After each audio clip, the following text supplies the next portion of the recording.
pulling over right now. Dude, I literally was driving, and then I drive over something and goes, and I was like, what the heck? I look in my mirror, and there was something plastic that flew off.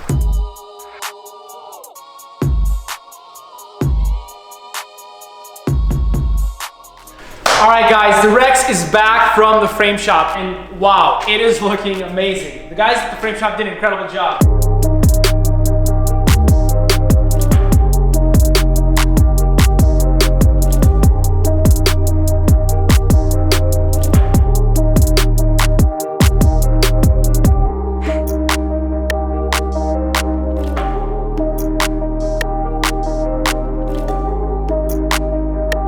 So, like we said before, what we ended up replacing is the entire radiator support. Dude, nice. It looks good. It's like brand new. Compared to what it was, this is clean. We got a new rebar on here.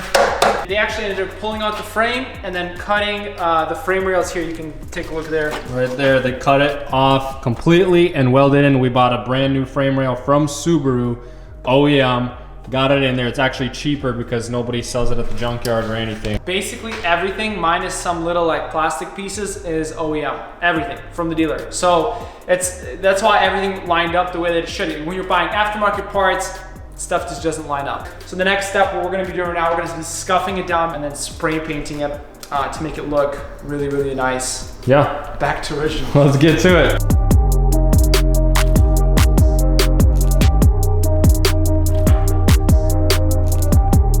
All right, we're almost done scuffing up the car. We took off the fender, and the reason we did that is because we're gonna scuff the inside of it. A lot of times people are rebuilding cars, they don't paint the inside of the fender. What happens is years down the road, it ends up rusting. So we're gonna scuff it up, spray it from the inside as well, throw it back on the car.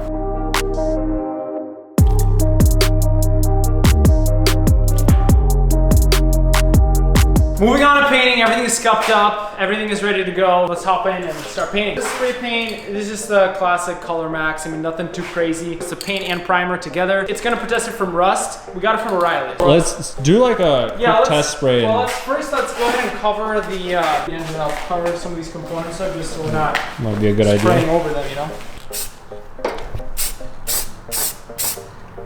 Dang.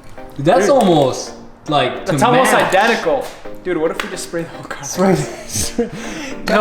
Look, I mean, look, this is the original right here, and that's what he just painted. It looks good. It's good. Let's get everything painted up. All the spots that were welded and just bare metal, we're gonna paint it up. So then this is gonna be as good as new. Nobody will ever be able to tell.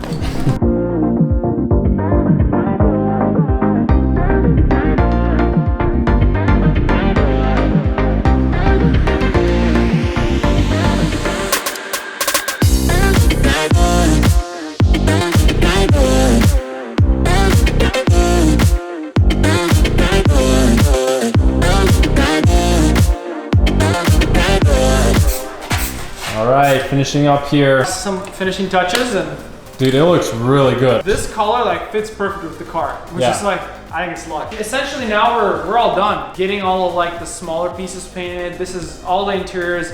To be honest, you're not gonna see the inside of a fender. You're not gonna see the core support, but we want it to be safe. We don't want it to start rusting. We're just gonna do 2 layers. It's not like this is an exterior panel where it's constantly having dust and whatnot flying up against it. It's all gonna be covered up, but we're just doing 2 coats just to be safe, so you know it doesn't peel off or anything like that. Next steps after this, we're gonna start putting the radiators, condensers, the fans in, just so we can get it driving. That's the main thing right now.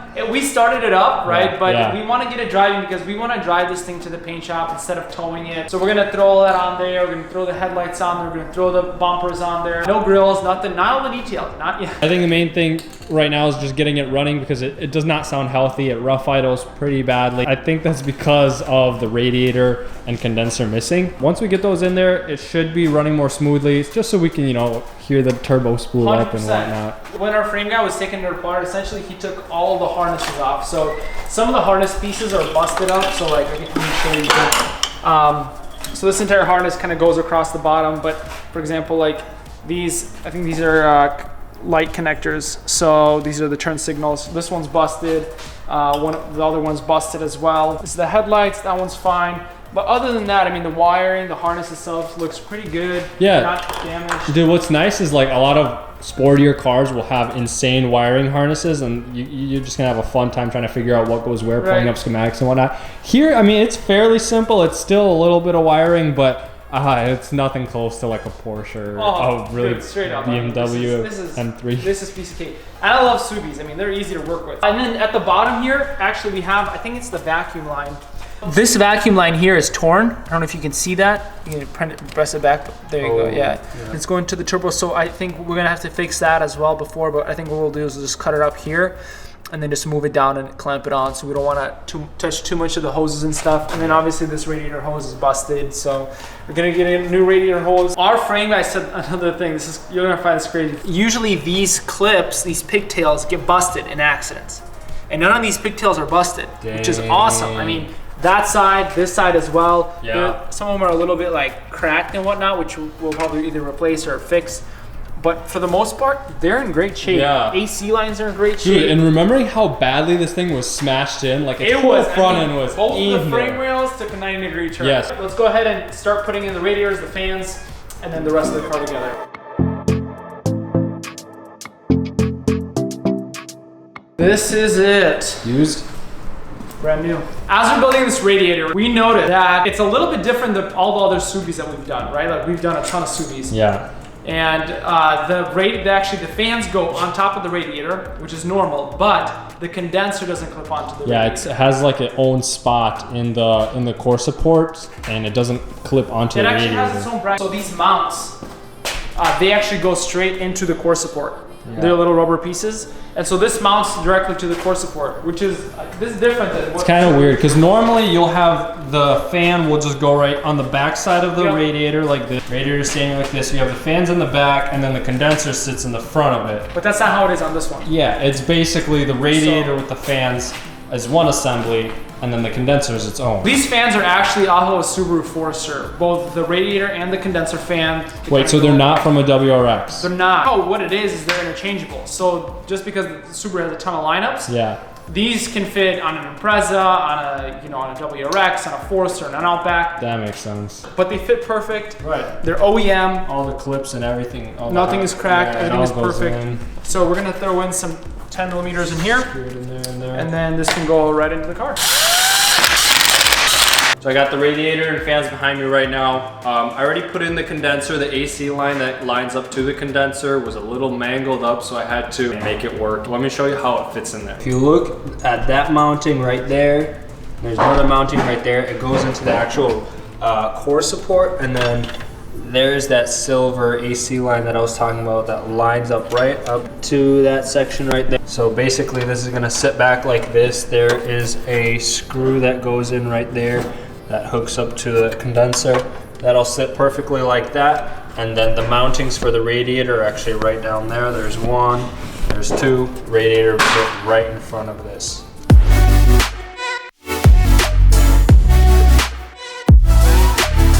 Condenser's in, so let's put in the radiator, put in the fluid, and then she'll be ready to run.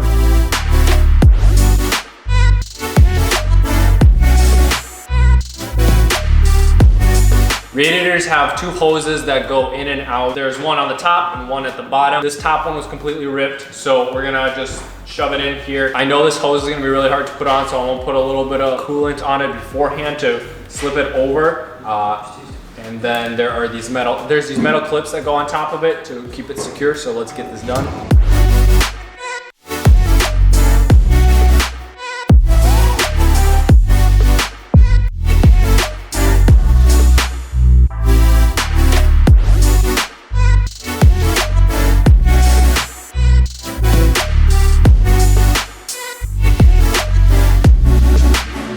Stupid freaking hoses. All right, moment of truth. We got our hoses hooked up. We got all of our coolant right here. Makeshift funnel. It's a water bottle. Let's get it running.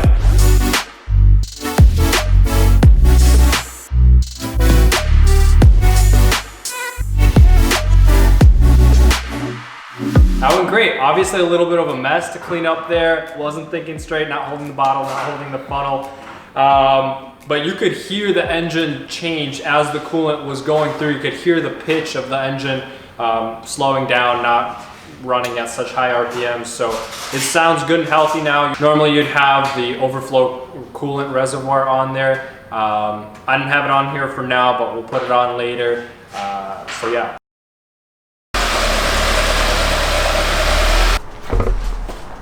All right, so last, we're gonna put this on before we drive it to paint. We just ordered a new one, straight from Subaru.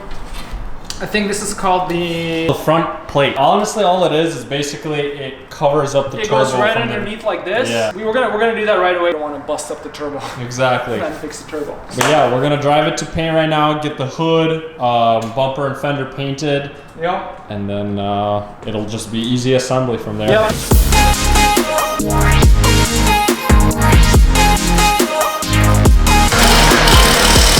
So check this out. We got it on there, right? That rear section is hanging off. So one side is good, right? It goes it's connected here and it's connected in the back there. This side is connected here and does not connect in the back.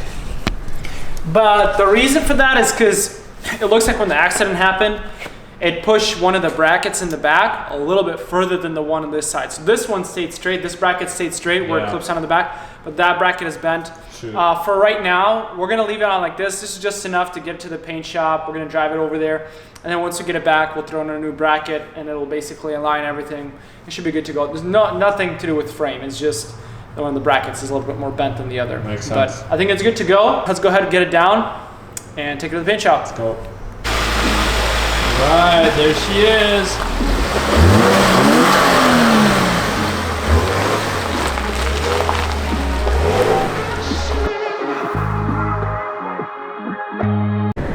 Okay, we're pulling over right now. Dude, I literally was driving and then I drive over something and goes, and I was like, what the heck? I look in my mirror and there was something plastic that flew off. And I was like, oh Lord, I hope. Everything looks tied up.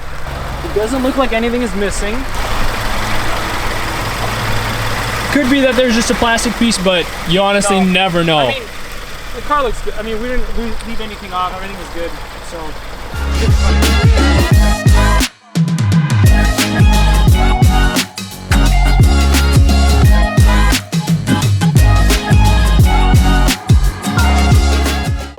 Dropped off the Rex at the paint shop, and man, we are so excited to see how it turns out. Thanks so much for sticking around. If you guys enjoyed this video, make sure to smash that like button until it turns blue as our beautiful WRX. Also, make sure you help out your boys and follow us on Instagram and TikTok to get the inside scoop there before YouTube. But that being said, thank you guys, we love you, and we'll catch you guys next time. Peace.